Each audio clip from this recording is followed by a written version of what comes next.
नोकरी ही एक साचेबद्ध जीवन पद्धती असते. नोकरीमध्ये मात्र तसं एका वेळेला एकच भूमिका निभावावी लागते.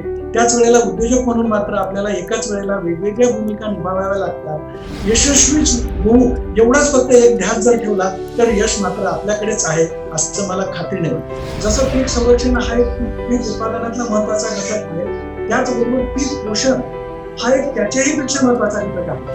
कुठल्या शेतकऱ्यांना जीवाणू म्हणजे काय आहे आणि ते काय खरंच असं जे जीवाणू दिसत नाही ते काही करू शकतात का, हा कन्सेप्टच लोकांच्या डोक्यात जात नाही.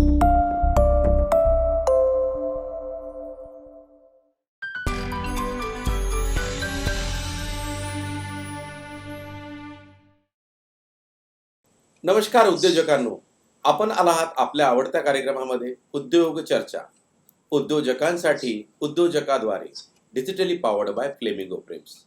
आजच्या आपल्या या कार्यक्रमामध्ये पाहुणे आहेत श्री रामदास पाटील सर. सटाणा नाशिक येथे R B Herbal Agro Private Limited या कंपनीचे CMD आहेत. अत्यंत प्रतिकूल परिस्थितीमध्ये अत्यंत खडतर प्रवास करत करत पाटील सरांनी आपली आरबी हर्बल ॲग्रो कंपनी ही सरांनी चालू केली. आपण सरांचा हा जो उद्योजकाचा जो प्रवास आहे तो कसा आहे हे सरांकडनं आपण जाणून घेऊया. सर, आज आपण ह्या आमच्या कार्यक्रमामध्ये आलात याबद्दल पहिल्यांदा आपले स्वागत आहे. पाटील साहेब नमस्कार. नमस्कार. सर, पहिल्यांदा आपण आमच्या ह्या कार्यक्रमामध्ये उद्योग चर्चा ह्या कार्यक्रमामध्ये आलात, पहिल्यांदा आपले स्वागत आहे. आपणास सर मी आपला पहिला प्रश्न असा विचारतोय की चौगाव हे सटाणा या गावामधलं छोटंसं गाव आहे. या गावामध्ये आपलं प्राथमिक शिक्षण कसं झालं आणि आपली कौटुंबिक पार्श्वभूमीमध्ये आपल्या आईवडिलांनी किंवा आपल्या कुटुंबानी आपल्याला कशा पद्धतीने ते संस्कार केले? मी ऍक्च्युली शेती हेच विश्व जगणाऱ्या शेतकरी कुटुंबामध्ये माझा चौगाव या गावी जन्म झाला. सटाण्यापासून एक 5 किलोमीटर असलेलं खेडेगाव, त्या ठिकाणी सर्वसाधारण शेतकरी कुटुंबात जन्म झाला. घरात सुट्टी असताना घरचं शेतीचं कामं करून आमचं शिक्षण सुरू होतं. 7वी पर्यंत चौगावला शिक्षण झालं आणि त्यानंतर तालुक्याच्या ठिकाणी सटाणा येथे हायस्कूलच्या शिक्षणासाठी जात होतो. परंतु त्या काळामध्ये बसेसची व्यवस्था नसल्यामुळे आम्हाला पायी सटाणा ते चौगाव येऊन जाऊन करायला लागत होती. आता तुम्ही जसं म्हणलात की तुमच्या गावामध्येच तुम्ही नाशिकला प्राथमिक आणि माध्यमिक शिक्षण घेऊन जे सातारला गेलात आणि मग तुम्ही तिथे बायोटेक्नॉलॉजी मध्येच तुम्ही कसे काय वळलात आणि नेमकं त्यावेळेला तुम्हाला ऑप्शन पण खूप होते करण्यासारखं? ऍक्च्युली बायोटेक्नॉलॉजी मायक्रोबायोलॉजी आहे, हा बायोटेक्नॉलॉजीचा भाग असतो. बायोटेक्नॉलॉजी नंतर निवडलेला आहे. त्यामुळे आम्ही केमिस्ट्रीचं शिक्षण घेतल्यानंतर मुंबई येथील एका मोठ्या संस्थेमध्ये R&D या विभागामध्ये सिनियर सायंटिस्ट या पदावर मी रुजू झालो. त्या ठिकाणी काम करत असताना साधारणपणे 5-6 रिसर्च पेपर आमचे पब्लिश झाले. वेगवेगळ्या विषयामध्ये संशोधन चालू होतं. आणि त्या काळामध्ये त्यावेळेला ऍग्रिकल्चर मायक्रोबायोलॉजी या विषयामध्ये रुची वाढायला लागली आणि त्यावेळेला असा एक विचार आला की बाबा आपण रासायनिक कीटकनाशकांना पर्यायी म्हणून किंवा रासायनिक औषधं यांना पर्यायी म्हणून सूक्ष्मजीव आणि वनस्पती अर्क यांचा ह्या नैसर्गिक स्रोतांचा काही उपयोग करून आपल्याला शेती क्षेत्रामध्ये वापर करता येईल का, हा एक विचार पुढे आला. आणि म्हणून तो विषय हा बायोटेक्नॉलॉजी मध्ये येतो आणि त्याच्यामुळे बायोटेक्नॉलॉजी हा विषय आम्ही निवडला आणि बायोटेक्नॉलॉजी मध्येच पुढे काम करायचं आम्ही ठरवलं. मग ते करत असताना म्हणजे एकीकडे संशोधनाची प्रक्रिया आणि त्याच्यातला प्रवास तो एकाच वेळेला झाला का त्याच्यामध्ये काही त्याला आपल्याला अवधी लागला? मी जवळजवळ 15 वर्ष संशोधन क्षेत्रामध्ये काम केलं. ऍग्रिकल्चर मायक्रोबायोलॉजी हा एक आवडीचा विषय त्यामध्ये असल्यामुळे ऍग्रिकल्चरच्या मायक्रोबायोलॉजी मध्ये काम करत असताना मग त्यावेळेस त्या विषयाचा सखोल असा अभ्यास झाला आणि मग त्याचा उपयोग आपल्याला शेतीसाठी करता येतो का हे निश्चित झाल्यानंतर मी आरबी हर्बल ॲग्रोची स्थापना केली. आरबी हर्बल ॲग्रो ही जी कंपनी आहे आपण जी स्थापन केली ही सुरुवातीला कशा पद्धतीची चालू केली आणि सर हे करत असताना आपल्याला इतकं सोपं नाहीये. जसं तुम्ही म्हटलात की 15 वर्षाचा काळ तुमचा हा रिसर्चमध्ये गेल्यानंतर कंपनी उभं करणं, मग त्याच्यासाठी अनेक गोष्टी आल्या, भांडवल आलं, त्याच्यानंतर त्याचं सर्टिफिकेशन आलं आणि मग त्याच्यातला जो प्रवास होता आपला सुरुवातीचा, तो कसा होता? हे आमच्या प्रेक्षकांना तुम्ही सांगा. खरं तर 15 वर्षानंतर स्वतःच्या उद्योगात उतरणं तसं खरंच अवघड होतं. बऱ्याच मित्रांनी सुद्धा त्यावेळेला सांगितलं की एवढ्या वर्षानंतर कसं तू स्वतः चालू करतोस, क्या बात. एवढी डेअरी करणं म्हणजे अवघड जाईल. परंतु त्यावेळेस निश्चय केला होता की आपण, आणि त्या विषयाचा खूप चांगला असा अभ्यास तयार झाला होता आणि त्यामुळे आपण एक म्हटलं आपण काहीतरी एक चालू करूया स्वतःचं. आणि त्याच काळामध्ये त्या वेळेत एक केम्फर्ट कंपनी होती मुंबईमध्ये, त्यांचे सीएमडी माझे मित्र होते, मिस्टर मनीष पटेल. त्यांनी मला खूप मदत केली आणि त्यांच्या सहकार्याने किंवा त्यांच्या प्रोत्साहनाने आम्ही ठरवलं की बाबा आपण एक स्वतःची अशी एक फर्म तयार करू. सुरू केल्यानंतर त्यावेळेला पहिले 1-2 वर्ष लायसन्सची फारशी अडचण आली नाही, परंतु नंतर मात्र हा बायोपेस्टिसाइड किंवा जैविक औषधे हे कायद्याच्या कक्षेत नव्हते, परंतु 2002 पासून हे कायद्याच्या कक्षेत आले. कायद्याच्या कक्षेत आल्यामुळे यांना रजिस्ट्रेशन घेणं गरजेचं झालं आणि रजिस्ट्रेशन हे भारतातून फक्त एकाच ठिकाणी मिळतं, जिथे फरीदाबाद येथे सेंट्रल इन्सेक्टिसाइड बोर्ड यांचं एक ऑफिस आहे फरीदाबाद. त्या ठिकाणी नोंदणी करायला लागते आणि नोंदणी प्रक्रिया ही अत्यंत किचकट असते आणि अत्यंत खर्चिक सुद्धा असते. आणि त्यावेळेला मग म्हणजे एवढा खर्च करण्याची इंडिव्हिज्युअल तयारी नव्हती. त्यावेळेला आम्हाला कृषी खात्याची खूप मोठी मदत झाली. महाराष्ट्र शासन कृषी विभाग यांचं अत्यंत मोलाचं सहकार्य झालं. त्यावेळेला मुळे सर म्हणून संचालक होते, त्यांनी आम्हाला एक आयडिया दिली की तुम्ही जे काही उत्पादक असाल 5-6, त्यावेळेला आम्ही फक्त 7-8-10 उत्पादक होतो संपूर्ण महाराष्ट्रामध्ये. आणि मग ते म्हणले की तुम्ही सर्वजण जर एकत्र आलात तर तुम्हाला एकत्र खर्च करून सुद्धा नोंदणी करता येऊ शकते. आणि मग त्यात तुम्ही एक संघटना तयार करा आणि त्या संघटनेच्या माध्यमातून तुम्ही जो काही खर्च असेल तो तुम्हाला विभागून घेता येईल. आणि त्यामुळे मग आणि त्याचं मुळात मी त्या ठिकाणी सिनियर असल्यामुळे आणि त्या विषयाचा अभ्यास असल्यामुळे आपोआपच ते अध्यक्षपद माझ्याकडेच आलं. आणि मग आम्ही ते त्या संस्था Maharashtra bio control manufacturers association अशी कृषी विभागाच्या सहकार्याने आम्ही ती एक संघटना आम्ही चालू केली. आणि त्या संघटनेच्या माध्यमातून मग विविध प्रकारचे जे बायोपेस्टिसाइड आहेत त्या बायोपेस्टिसाइडची नोंदणी प्रक्रियेसाठी जी काही डॉक्युमेंट्स लागतात, जो काही डेटा तयार करायला लागतो, बायोपीसी म्हणा, टॉक्सिकॉलॉजी डेटा म्हणा, हा सगळा डेटा तयार करायला लागतो.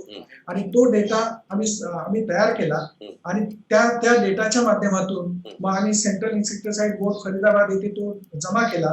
आणि त्यामुळे आम्हाला आज जवळजवळ 13 प्रॉडक्टचं रजिस्ट्रेशन मिळालेलं आहे. आणि ते सगळं म्हणजे सगळ्यांच्या सहकार्याने आम्ही वेगवेगळ्या विद्यापीठांमधून अगदी म्हणजे अगदी मेघालयाचे काही इन्स्टिट्यूट, पंतनगरचे इन्स्टिट्यूट, काही कृषी विज्ञान केंद्र, काही आपल्या राहुरी विद्यापीठ, अशा वेगवेगळ्या विद्यापीठांमधून सगळा तो डेटा तयार करून आम्ही तो नोंदणीसाठी आवश्यक असणारा सगळा डेटा तयार केला. आणि त्याच्यामुळे आम्हाला ते सगळं रजिस्ट्रेशन सोपं गेलं आणि त्यामुळे बाकीच्या सगळ्या उत्पादकांनाही त्याचा फायदा झाला. आणि मी जो त्या काळामध्ये लीड घेतला त्या लीडमुळे आमच्या खूप उत्पादकांना रजिस्ट्रेशन सोपी गेली आणि आम्हाला तो सगळ्यांना त्याचा फायदा मोठा फायदा झाला. सर, आता जसं तुम्ही म्हणता की सुरुवातीला तुमचं जेव्हा रजिस्ट्रेशन झाल्यानंतर किंवा तुमच्या कंपनी जेव्हा आपण चालू केलात तेव्हा आपल्याकडे 3 ते 4च प्रॉडक्ट होती. तर ही प्रॉडक्ट आपल्याकडे जी रेंज होती ही नेमकी कुठली प्रॉडक्ट होती आणि शेतकऱ्यांना त्याचा फायदा कसा झाला हे आमच्या प्रेक्षकांना तुम्ही सांगा. सुरुवातीच्या काळात तसं बायो हा विषय शेतकऱ्यांसाठी खूपच नवीन होता. बरोबर, खूपच नवीन. म्हणजे शेतकऱ्यांना म्हणजे बऱ्याच जणांची अशी धारणा होती की फक्त खतं टाकले की रासायनिक खतं फवारले तर सगळं काही चांगलं होतं, अशीच लोकांची भावना होती. त्यामुळे जीवाणूंचं काय कार्य आहे किंवा जीवाणू काय करू शकतात याच्याविषयी बरेच शेतकरी अनभिज्ञ होते. बरेच शेतकरी अजून सुद्धा आम्हाला आमचा तो प्रवास अजून सुद्धा चालूच आहे.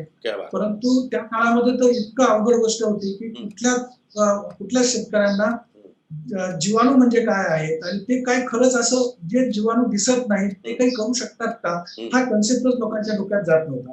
आणि त्यामुळे आम्हाला खूप खूप ठिकाणी म्हणजे लोकांना मार्गदर्शन करायला लागलं. खूप ठिकाणी आम्ही मेळावे घेतलेत. माझ्या आतापर्यंत साधारणपणे महाराष्ट्रभरामध्ये 450 पर्यंत शेतकरी मेळावे झालेले आणि ते आज सुद्धा अव्याहत चालू आहे. आणि तो हाच विषय फक्त की जीवाणूंचं कार्य, जीवाणूंशिवाय आपण जगूच शकत नाही किंवा जीवाणूंशिवाय शेती होऊच शकत नाही, हा जो कन्सेप्ट आहे हा आम्ही शेतकऱ्यांच्या गळी उतरवण्याचा मोठा प्रयत्न केलेला आहे. सर, आता हे तुम्ही असोसिएशनच्या माध्यमातून तर ह्या सगळ्या गोष्टी आपल्या किंवा मेळाव्याच्या माध्यमातून आपण हे कार्य आपलं चालूच आहे. आपण जसं म्हटलात की सुरुवातीच्या काळामध्ये आपण 4च प्रॉडक्ट घेऊन बाजारात आणली शेतकऱ्यांसाठी. ही जे 4 प्रॉडक्ट आहेत ही नेमकी कोणती होती आणि त्या प्रॉडक्टचा शेतकऱ्यांना कसा फायदा झाला हे आमच्या प्रेक्षकांना तुम्ही एकदा सांगा. अगदी सुरुवातीला आम्ही 4 प्रॉडक्ट जे बाजारामध्ये आणले त्यामध्ये पहिला होता ट्रायकोडर्मा. ट्रायकोडर्मा हे बुरशी आहे आणि ती बुरशी रोगकारक बुरशींना मारणारी ती एक बुरशी आहे. याच्या आधी मी फक्त एक कन्सेप्ट जरा समजून सांगतो अगोदर. हा जैविकचा कन्सेप्ट कसा आहे. अच्छा, ओके. तर तो जैविकचा कन्सेप्ट असा आहे की ह्या विश्वामध्ये म्हणजे 2 नियमांवर हे विश्व चालत असतं. तो पहिला नियम आहे एकमेका सहाय्य करू अवघे धरू सुपंत. म्हणजे एक जीव हा दुसऱ्या जीवाला मदत करत असतो आणि दुसऱ्या जीवा म्हणजे एकमेकांना मदत करून जीवन हे सफल होत असतं. आणि दुसरा जो नियम असतो जीव जीवस्य जीवन. एक जीव हा दुसऱ्या जीवाला मारत असतो किंवा दुसऱ्या जीवावर जगत असतो आणि त्यामुळे निसर्गाची एक प्रकारची साखळी असते. आणि त्यामध्ये सुरुवातीला आम्ही ट्रायकोडर्मा ही बुरशी आणली. ट्रायकोडर्मा बुरशी ही एक बुरशी आहे, परंतु पिकांना रोगकारक असणाऱ्या बुरशींना नायनाट करणारी ती बुरशी आहे. आणि ते ज्या वेळेला आम्ही भाजीपाल्यामध्ये मर रोगासाठी देत होतो त्यावेळेला अक्षरशः कुठल्याही केमिकल पेक्षा अत्यंत चांगले रिझल्ट त्याचे येत होते आणि लोकांचा अत्यंत चांगला रिस्पॉन्स आम्हाला मिळत होता. त्याच्या जोडीला आम्ही दुसरा प्रॉडक्ट आणला बायो फर्टिलायझर. पोषणासाठी बायो फर्टिलायझरचा एक पीएचबी नावाचा प्रॉडक्ट आणला होता, फॉस्फेट सोल्युबलायझिंग बॅक्टेरिया, की ज्याला आम्ही स्पुरॅन्झो असं नाव दिलेलं आहे. तो प्रॉडक्ट आणला की जो जमिनीमध्ये आपण खतं दिल्यानंतर ते फिक्स होतात जमिनीमध्ये, म्हणजे पिकांना उपलब्ध होत नाही, फिक्सेशन होतं त्याचं आणि ते फिक्सेशन मधून रिलीज करण्याचं काम जे कोण करत असेल तर हा स्पुरॅन्झो करतो. हा फॉस्फेट सोल्युबलायझिंग बॅक्टेरिया करत असतो आणि तो दिल्यानंतर तिथं जमिनीचा पीएच कमी व्हायला मदत होते. त्याचबरोबर स्फुरद उपलब्ध होतो आणि स्फुरद उपलब्ध झाल्यामुळे पिकाला स्फुरद मिळाला की सर्वांगाने त्याची वाढ होते. तो एक प्रॉडक्ट, त्याचे खूप चांगले रिझल्ट आम्हाला मिळाले. त्याचबरोबर 2 हर्बल प्रॉडक्ट आम्ही आणलेले होते, ते आजही आहेत.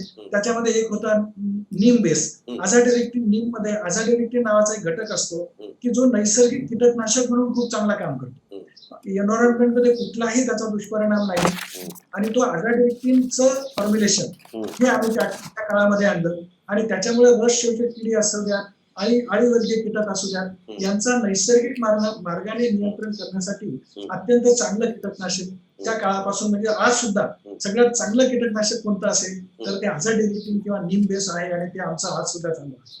त्याचबरोबर दुसरा एक पीक संरक्षणासाठी आम्ही व्हायरससाठी प्रतिबंधात्मक म्हणून, व्हायरसला तसं आज सुद्धा औषध नाहीये, परंतु प्रतिबंधात्मक म्हणून एक अकेशिया एक्स्ट्रॅक्ट आम्ही तयार केला आणि त्याचं व्ही नाश नाव आहे, व्हायरसचा नाश म्हणून व्ही नाश असं त्याला नाव दिलं आणि ते व्हायरसला प्रतिबंधात्मक म्हणून अत्यंत चांगलं ते आज सुद्धा ते व्हायरस प्रतिबंधात्मक औषध म्हणून भाजीपाल्यासाठी म्हणा, टोमॅटो, मिरची, वांग या पिकांसाठी अत्यंत चांगल्या प्रकारे काम करत आहे.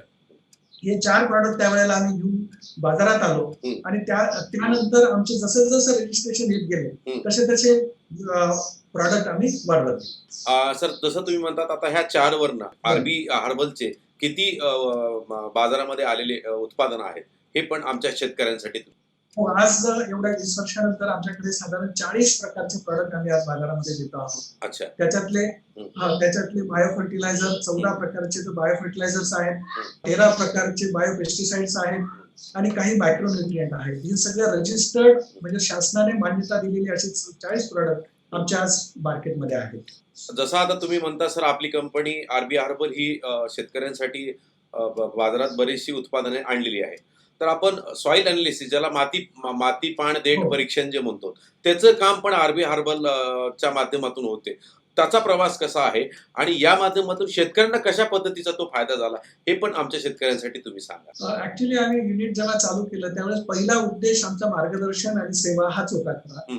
आणि त्यामुळे सुरुवातीलाच आम्ही शेतकऱ्यांना म्हणजे मातीत काय आहे, कोणते गुणधर्म मातीचे आहेत, ह्या मातीमध्ये हे पीक येऊ शकेल का, किंवा ते पीक घेतल्यानंतर त्याला कशा प्रकारची खतं द्यायला पाहिजे, आणि हे मार्गदर्शन आम्ही अगदी सुरुवातीलाच चालू केलं. ऍक्च्युली त्या मार्गदर्शनाचाच आम्हाला खरं तर खूप मोठा फायदा झाला. आणि त्या मार्गदर्शनात माती परीक्षण, पाणी परीक्षण किंवा पानदेठ परीक्षण, याच्यानुसार खताच्या मात्रा एक्झॅक्ट कशा दिल्या पाहिजे, आणि त्यामुळे आणि सगळं ऍक्च्युली कोणत्याही सजीवाची जी तब्येत म्हणू आपण किंवा त्याची जी प्रकृती असते ती तो काय खातो याच्यावर अवलंबून असते. जसं पीक संरक्षण हा एक पीक उत्पादनातला महत्वाचा घटक आहे, त्याचबरोबर पीक पोषण हा एक त्याच्याही पेक्षा महत्वाचा घटक आहे. आपल्याला एक्झॅक्ट खतं कशी देता येतील आणि कसं त्या पिकाचं पोषण कसं चांगलं होईल, की जेणेकरून पोषण चांगलं झाले की आपल्याला संरक्षणावरचा खर्च सुद्धा आपोआप कमी होतो. आणि ह्या गोष्टीकडे आम्ही सुरुवातीपासून लक्ष दिलं आणि त्याचा फायदा आम्हाला इतका चांगला झाला की आमचा एक मोठा परिवार महाराष्ट्रभरामध्ये काही कर्नाटक आणि गुजरात या राज्यांमध्ये सुद्धा आमचा एक असा परिवार तयार झालेला आहे. आणि याच बरोबर हे जे आणलेले बाजारात आणलेले जे आपण इतर जे आपले 40 प्रॉडक्ट आणले आहेत, हे कुठल्या पिकासाठी आहेत आणि शेतकऱ्यांनी कसा त्याचा वापर करावा, याच्याबद्दलही आमच्या शेतकऱ्यांना तुम्ही मार्गदर्शन करावे. हा, तर त्याच्यामध्ये पहिलं की पीक पोषण, पीक संरक्षण अशा दोन कॅटेगरीमध्ये त्याची वर्गवारी करता येते. आणि त्यामुळे पीक पोषणामध्ये जैविक खते हा एक महत्वाचे प्रॉडक्ट आहेत. त्यामध्ये पहिला घटक आहे नत्र स्थिर करणारे जीवाणू. आम्ही ओजस या नावाने ते देतो आहोत. तर ओजसचे आमचे चार प्रॉडक्ट आहेत, कारण नत्र स्थिर करणारे जीवाणूंचं जे कार्य असतं हे फार स्पेसिफिक असतं, म्हणजे ठराविक कामासाठीच ते उपयोगी येतात, ते युनिव्हर्सल नसतात. तर त्यामुळे असे 4 प्रकारचे जीवाणू नत्र स्थिर करण्यासाठी वापरले जातात. त्याच्यामध्ये पहिला आहे आझोटोबॅक्टर. आझोटोबॅक्टर हा जो आहे हा जनरली सर्व पिकांसाठी नत्र स्थिर करण्याचं काम करतो. हा सहजीवी प्रणालीमध्ये तो कार्य करत असतो. तो जमिनीमध्ये वाढतो आणि हवेतलं नत्र घेऊन मुळांना पुरवण्याचं काम करत असतो. तो मात्र सर्व पिकांना चालतो.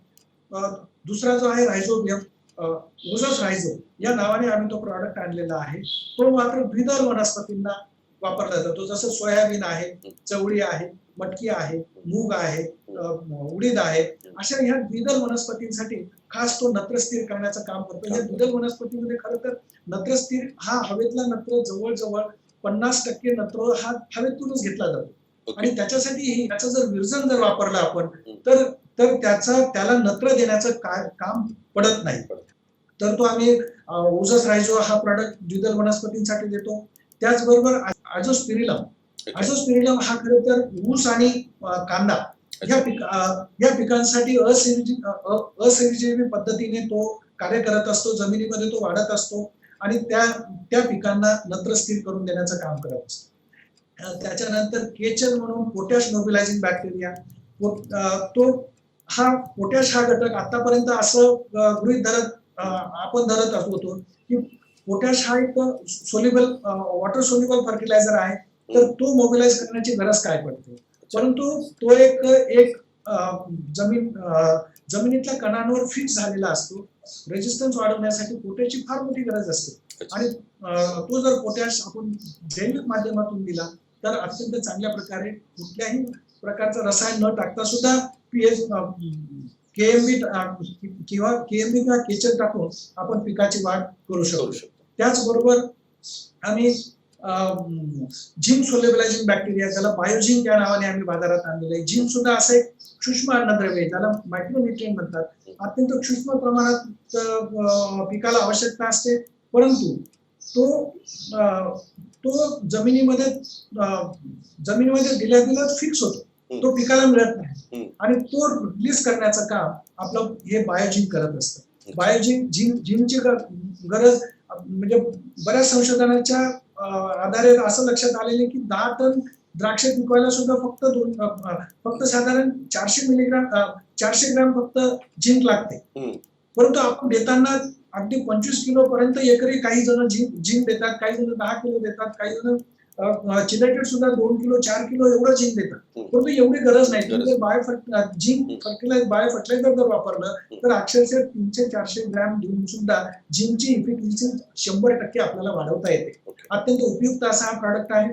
त्याच्या जोडीला आम्ही सिलिका सोल्युबलायझर्स, सिलिका हा सुद्धा एक अत्यंत महत्वाचा घटक आहे. त्याला अजून फर्टिलायझर ग्रेडची मान्यता मिळालेली नाहीये, परंतु त्याला आता काही अंशी फर्टिलायझरची मान्यता सिलिसिक ऍसिडला मिळालेलीच आहे. परंतु जमिनीमध्ये जवळजवळ 40% सिलिका असते आणि त्या 40% सिलिका जर आपण उपलब्ध करून दिली तर आपल्याला सिलिका नवीन देण्याची आवश्यकता पडत नाही. असं एक बायो फर्टिलायझर म्हणून बायोसिलिका आम्ही आणलेलं आहे.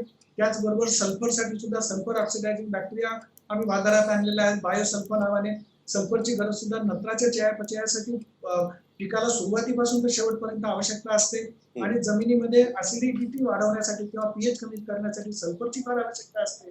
त्यामुळे सल्फरचा वापर प्रत्येक पिकाला शिफारस आहे आणि त्याच्या जोडीला जर बायोसल्फा दिलं तर सल्फरच्या कमी वापरात सुद्धा सल्फरची चांगली इफिशियन्सी वाढू शकते.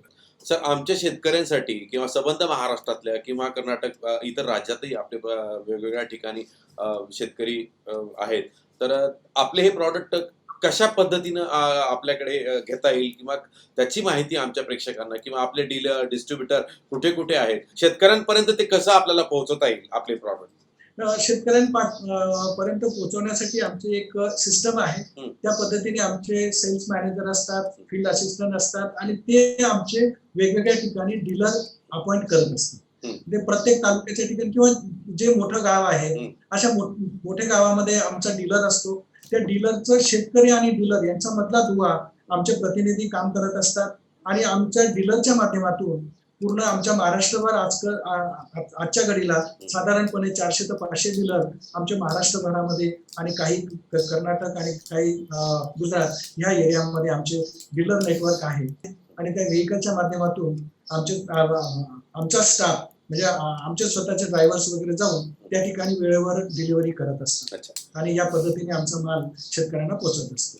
सर, जसं तुम्ही म्हटलात की इतरांच्या कंपनीमध्ये काम करत करत आज तुम्ही स्वतःची आरबी हर्बल या नावाची कंपनी तुम्ही चालू केलात आणि एक कृषी उद्योजक म्हणून जेव्हा तुम्ही स्वतःकडे बघता किंवा तुमच्या भूतकाळात बघता, ते उद्योजक म्हणून शेतकऱ्यांची सेवाही व्हावी आणि बिझनेसही व्हावा या माध्यमातून तुम्ही आमच्या शेतकऱ्यांना किंवा प्रेक्षकांना किंवा उद्योजकांना काय सांगू शकाल?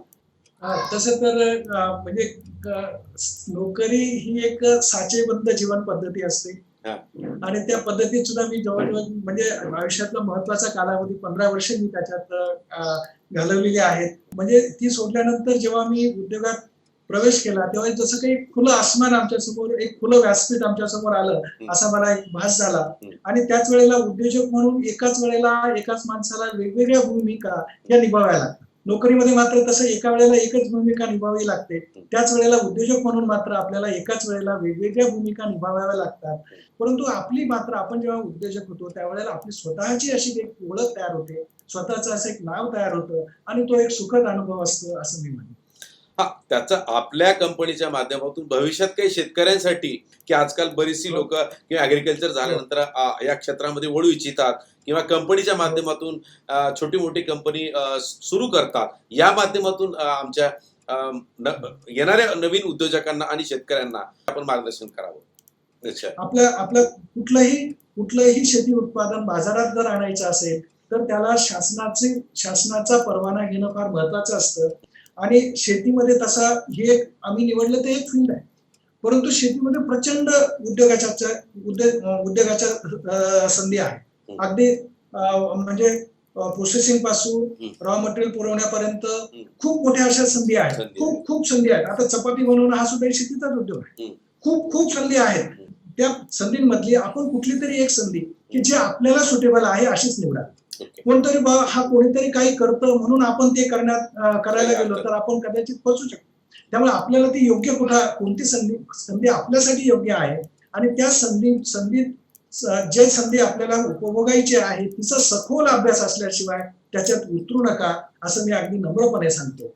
परंतु अभ्यास केल्यानंतर उतरावं आणि उतरल्यानंतर मात्र यशस्वी होऊ एवढाच फक्त एक ध्यास जर ठेवला तर यश मात्र आपल्याकडेच आहे असं मला खात्रीने वाटतं. निश्चितच सर, आपला हा तब्बल जवळपास 15 ते 20 वर्षाचा अनुभव, सायंटिस्ट, इतर कंपनीमध्ये, ॲग्रिकल्चर कंपनीमध्ये काम करत करत आज स्वतःची कंपनी आपण चालू केला आणि येणाऱ्या पिढीसाठी विषमुक्त शेतीची चळवळ आपण ही केलेली आहे आणि या विषमुक्त शेतीचा आणि या आपल्या प्रॉडक्टचा, हर्बल प्रॉडक्टचा शेतकऱ्यांना फायदा व्हावा आणि आपल्या मार्गदर्शनाच्या माध्यमातून नवीन एखादा कृषी उद्योजक तयार व्हावा याच भूमिकेतून, याच ह्याच्यातून येथेच या कार्यक्रमाचा आपण समारोप घेऊ आणि आपण या कार्यक्रमामध्ये आलात सर, याबद्दल आपले परत एकदा पुनश्च धन्यवाद सर.